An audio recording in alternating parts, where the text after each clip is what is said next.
আমি প্রথমেই আপনাদের সকলকে শুভ নববর্ষ, শুভ ঈদ মুবারক, শুভ বাসন্তী পুজো, শুভ বিহু উৎসব, আমার যত পাহাড়ি থেকে শুরু করে তরাই ডুয়ার্স থেকে শুরু করে যত উৎসব আছে সব উৎসব শান্তিতে পালিত হোক। আপনাদের সকলকে আমার অনেক অনেক অভিনন্দন। আমি 31শে আগস্ট মধ্যরাতে এসেছিলাম জলপাইগুড়িতে, যখন দুর্যোগ ঘটেছিল, এবং আপনারা জানেন সেই রাতে আমার সাথে আমার সহকর্মী অরূপ বিশ্বাসও ছিল, আমার সাথে নির্মল চন্দ্র রায়, যিনি আপনাদের প্রার্থী তৃণমূল কংগ্রেস হয়ে লোকসভা ভোটে দাঁড়িয়েছিলেন, তিনিও ছিলেন, বুলুচিকে বড়াইকো ছিলেন, মহুয়াও ছিল, কৃষ্ণরায় বর্মন জেলা পরিষদের সভাধিপতি ছিলেন, বিজয়চন্দ্র বর্মনকে আমি দেখতে পাচ্ছি, চন্দন ভৌমিক, অনন্ত দেবাধিকারী, সীমা চৌধুরী, দীপেন প্রামাণিক, মনোজ রায়, অনেক সব ব্লক সভাপতি, জেলা উদ্বাস্তু সভাপতি, জেলা খেজ মজদুর সভাপতি, আইএনটিটিউ সভাপতি, মহিলা সভাপতি, ছাত্র যুব সভাপতি এবং সুপ্রিয় আমাদের প্রাক্তন ছাত্র রাজ্য সম্পাদক, এছাড়াও যারা আছেন জেলা পরিষদের মেম্বার, গ্রাম সভা মেম্বার, পঞ্চায়েতের মেম্বার, মিউনিসিপ্যালিটির মেম্বার, ব্লক সভাপতি থেকে শুরু করে অঞ্চল সভাপতি, সর্বোপরি আমার চা বাগান, সাধারণ মানুষ, দুর্যোগ কবলিত পরিবার এবং আমার জলপাইগুড়ি ময়নাগুড়ি আমার মা, ভাই ও বোনেরা, আজকে অন্নপূর্ণা পুজো। আপনারা জানেন দুর্গা পুজো হয় আশ্বিন মাসে, আর এখন যেটা হয় সেটা হয় বাসন্তী পুজো। তাই আজ অন্নপূর্ণা পুজো শুরু হবে, মানে বাসন্তী পুজো। আমি আপনাদের সকলকে সেই পুজোর অভিনন্দন জানাচ্ছি। যারা নবরাত্রি করছেন তাদেরও আমি অভিনন্দন জানাচ্ছি। আমি প্রথমে আপনাদের বলি, আপনারা জানেন সেই 31শে আগস্ট ভয়াবহ দুর্যোগের দিন থেকে আমি কিন্তু আপনাদের এই উত্তরবঙ্গে পড়ে আছি। মাঝে একদিনের জন্য আমি ঈদ মুবারক করতে গিয়েছিলাম, রেড রোডে নামাজ হয়, আমি থাকি এবং আমি আগের দিন ইফতারে অংশগ্রহণ করি। আমি গেছিলাম 1.5 দিনের জন্য, আর হাফ বেলার জন্য গেছিলাম পয়লা বৈশাখের আগের দিন। আমি মা কালীর পুজো দিই। আপনাদের এখানে যেমন জল্পের শিব মন্দির, আমি প্রণাম জানিয়ে বলবো এই জল্পের শিব মন্দিরের উন্নয়নের জন্য আমাদের সরকার কিন্তু 5 কোটি টাকা দিয়েছে। আমি যেহেতু ইলেকশনের সময় বলে আমি ইলেকশনের পরে নিশ্চয়ই আসব এবং নিজে একবার এসে দেখে যাব, কারণ আমি উপর থেকে দেখেছি, আমি নমস্কারও জানিয়েছি। উত্তরবঙ্গে মহাকাল থেকে শুরু করে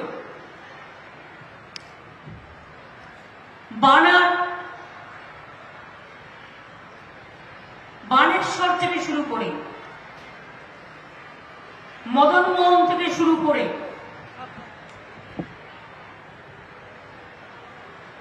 আমাদের অনেক মায়ের মন্দির, মাতৃদেবতা পিতৃদেবতা মন্দির, মসজিদ, গুরুদ্বারা, গির্জা, মাজিদ থান, জায়ের থান, অনেক অনেক সব ধর্মের সব রূপ আমরা কিন্তু উত্তরবঙ্গে পাই। জলপাইগুড়ি সেদিনের রাতে আমি রাত্রি 12:30টায় এসে উপস্থিত হয়েছিলাম যারা মারা গিয়েছেন তাদের বাড়িতে। তারপরে গেছিলাম হাসপাতালে, সব পরিবারগুলোর সাথে দেখা করেছিলাম, সব পেশেন্টদের সাথে কথা বলেছিলাম। আমাদের 3টি পেশেন্ট বাচ্চা শিলিগুড়িতে পাঠানো হয়েছিল, তারাও সুস্থ হয়ে সম্ভবত ফিরে এসেছে, ভালো আছে। যারা আহত ছিলেন 1-2 জন ছাড়া মোটামুটি, যাদের হাত পা ভেঙে গেছে একটু টাইম লাগবে। আমি 1-2 জনকে ক্রিটিক্যাল দেখেছিলাম, কিন্তু জলপাইগুড়ি ফালাকাটা যেটা new multi super hospital, doctor, nurse, সিস্টাররা এবং স্থানীয় যুবক যুবতীরা, স্থানীয় ক্লাব, আমাদের সকলে যেভাবে মানুষের পাশে দাঁড়িয়েছেন, আমি আবার তাদের ধন্যবাদ জানাই। আমি হাসপাতাল থেকে ছুটে গিয়েছিলাম ময়নাগুড়ি, যেখানে বাড়িঘরগুলো তছনছ হয়ে গিয়েছিল বার্নিশে। তারপরের দিন আমি আলিপুরদুয়ারেও গিয়েছিলাম, কোচবিহার আলিপুরদুয়ারের বর্ডার।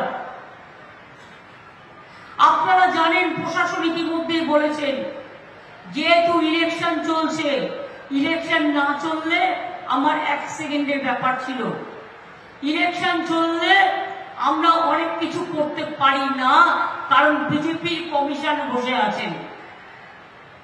আমরা লিখেছিলাম বারবার যাদের বাড়ি ঘর ভেঙে গেছে 1,20,000 টাকা করে দেওয়া হোক, যাতে তাদের বাংলার বাড়ি তারা পায়। ইলেকশন কমিশন বললেন না, যা এক্সিস্টিং রুলস আছে তাতেই হবে। এক্সিস্টিং রুলস কি আছে? যার সব ভেঙে গেছে 20,000 পাবে, আর যার পাটলি ভেঙে গেছে সে 5,000 পাবে। 20,000 আপনারা যারা পেয়েছেন, যদি কেউ বাড়ি ভেঙে থাকে বঞ্চিত হয়েছেন, কেউ বঞ্চিত হবেন না, জেনে রাখবেন। যাদের বাড়ি সত্যি সবটা ভেঙেছে তারা বাংলার বাড়ির জন্য আপনারা টাকা পাবেন।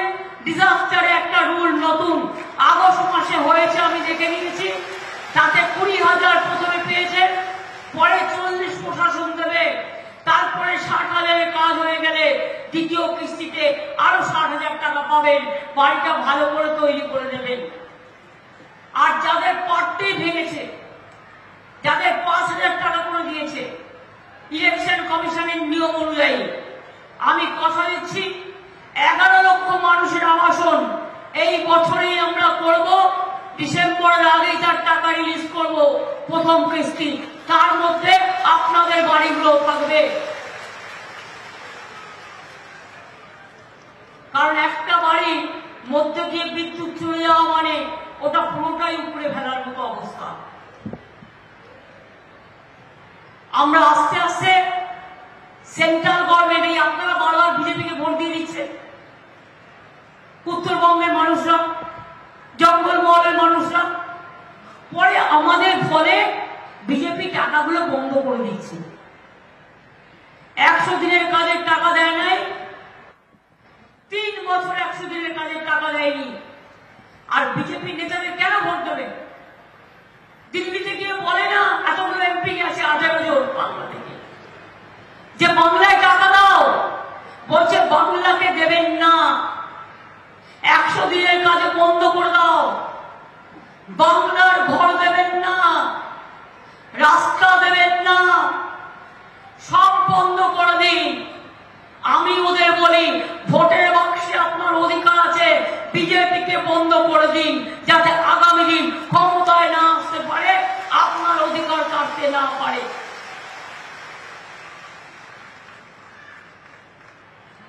কথায় কথায় বলছে কাজ নেই। সবচেয়ে বড় চোর আজকে কারা? বিজেপিতে কারা যাচ্ছে?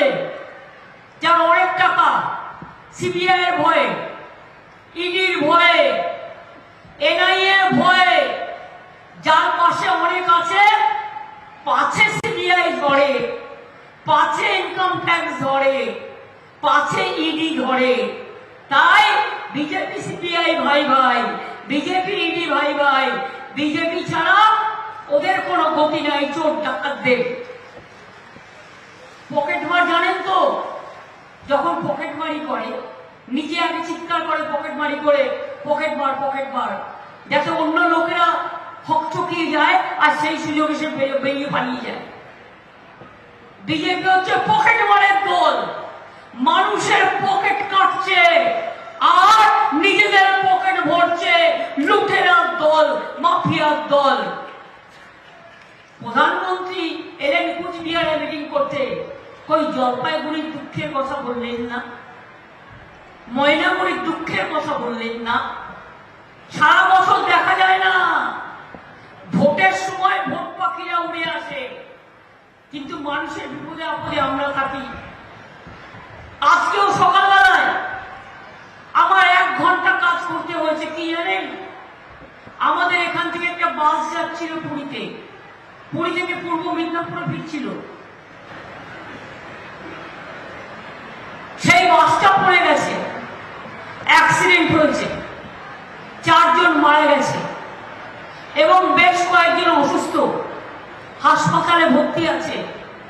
আমি তাদের সর্বরকম সহযোগিতা প্রশাসনকে দিয়ে করার ব্যবস্থা করে, তাদের নিয়ে আসার ব্যবস্থা করে, তাদের চিকিৎসার ব্যবস্থা করে, মৃতদেহগুলো নিয়ে আসার ব্যবস্থা করে আমি আমার ফায়ার মিনিস্টার সুজিত বোসকে পাঠিয়ে দিলাম সেখানে, যাতে সাথে করে ও সমস্ত মানুষের, দুর্যোগপূর্ণ মানুষগুলোর পাশে গিয়ে দাঁড়ায়। একটা অ্যাক্সিডেন্ট হলে পর্যন্ত আমরা সঙ্গে সঙ্গে ব্যবস্থা নিই। আর বিজেপির সরকার কিসের জন্য দরকার? 100 দিনের কাজের টাকা দেয়নি 3 বছর, বলে দুর্নীতি হয়েছে। আমি তো বলছি প্রমাণ দাও। 350 কমিশন তোমরা পাঠিয়েছো, কমিটি। বাংলা আবাস যোজনায় দুর্নীতি হয়েছে কিনা জানবার জন্য প্রায় 70-75টা কমিটি পাঠিয়েছো। 100 দিনের কাজে দুর্নীতি হয়েছে কিনা তার জন্য 36 থেকে 40টা কমিটি পাঠিয়েছো। যা যা উত্তর চেয়েছে সব আমরা দিয়েছি, একটা কথাও বলতে পারিনি। প্রধানমন্ত্রীকে আমি 3 বার দেখা করলাম, তিনি বললেন আমার সরকার তোমার সরকারের সাথে মিটিং করে বসে এটাকে সলভ করে নেবে। তারপরেও কোথায় গেল? শিখিয়ে দিল পার্টিকে, বলো চোর চোর, ওরা চুরি করেছে তাই দিইনি। আমি বলি সবচেয়ে বড় চোর কারা? সবচেয়ে বড় চোর কারা? গরিবের 100 দিনের টাকা আটকে রেখে পকেটে লুটেছে কারা? বাংলার বাড়ি তৈরি করতে না দিয়ে পকেটে লুটেছে কারা? নোটবন্দির নাম করে টাকা লুটেছে কারা? ব্ল্যাক মানি আনবার নাম করে টাকা লুটেছে কারা? পিএম কেয়ার ফান্ডের কোথায় বিচার? কৃষকদের জন্য কিছু বলছে না। আমরা কৃষকদের 10,000 টাকা ভাতা দিই, চা বাগান একটাও খুলল না। আমরা 59টা চা বাগান খুলে দিলাম। আমরা উদ্বাস্তুদের যেমন পাট্টা দিচ্ছি, চা বাগানেও জেনে রাখবেন আমরা সব চা বাগানে, আমরা লাইনেও যারা কাজ করে পাট্টা দেব এবং তাদের বাড়ি তৈরি করবার জন্য 1,20,000 টাকা করেও দেবো চা সুন্দরী প্রোগ্রামের এক্সটেনশনে। এবং ইতিমধ্যে অনেকে পেয়েছিল। আমি উদ্বাস্তু বলে কাউকে বলতে চাই না, তাদের স্থায়ী ঠিকানা দেওয়ার জন্য। তারা সবাই নাগরিক। মনে রাখবেন বিজেপি যা করছে, একটা ম্যানিফেস্টো বের করেছে, আমি আগেই বলেছিলাম, আপনারা অনেকে হয়তো বিশ্বাস করেননি। আমি আপনাদের বুঝিয়েছিলাম। কি বুঝিয়েছিলাম? বুঝিয়েছিলাম এটাই,